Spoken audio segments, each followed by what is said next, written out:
Okay, welcome to one of the most haunted buildings on the eastern seaboard, the Peyton Randolph House. Over 24 people have died in or around the Peyton Randolph House since it was built in 1715, and many of them remain to haunt the house.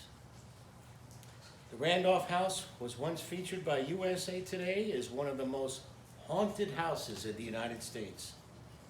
It was built in 1715 and purchased by Sir John Randolph, the only colonial Virginian to receive knighthood, in 1721. He later purchased the eastern lot in 1724. After his death, the home was willed to one of his sons, Peyton Randolph. Peyton is one of our founding fathers and served as president of the First and Second Continental Congresses, and is the cousin of Thomas Jefferson. The house's troubles seem to have started with the outbreak of the Revolutionary War. The governor of Williamsburg at the time, Lord Dunmore, made the proclamation that any slave that abandoned his rebellious order and aided the British Army would gain freedom at the end of the war. Some of the Randolph slaves did so, including Mrs. Randolph's personal slave, Eva. When the war ended, these runaway slaves were returned to their owners, and Eva was treated very harshly by Mrs. Randolph. She was then sold upon the death of Mrs. Randolph, forever separating her from her son.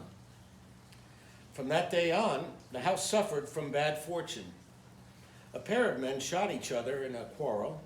2 young children died from falling, years apart, and a Civil War veteran died mysteriously within the house.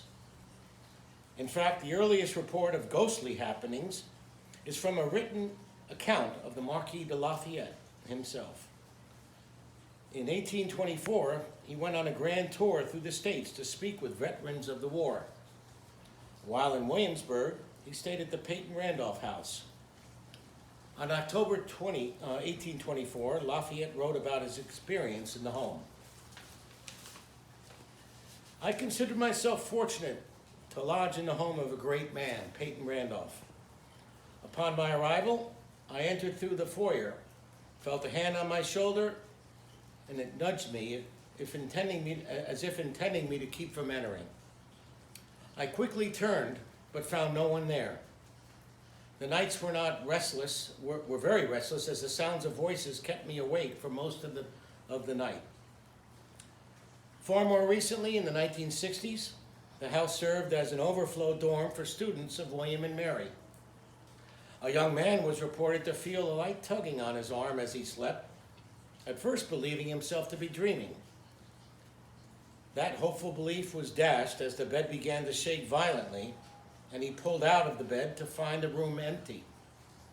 The student fled from the house, refusing to return for his belongings." The next story is of a local security guard, dutifully performing his rounds.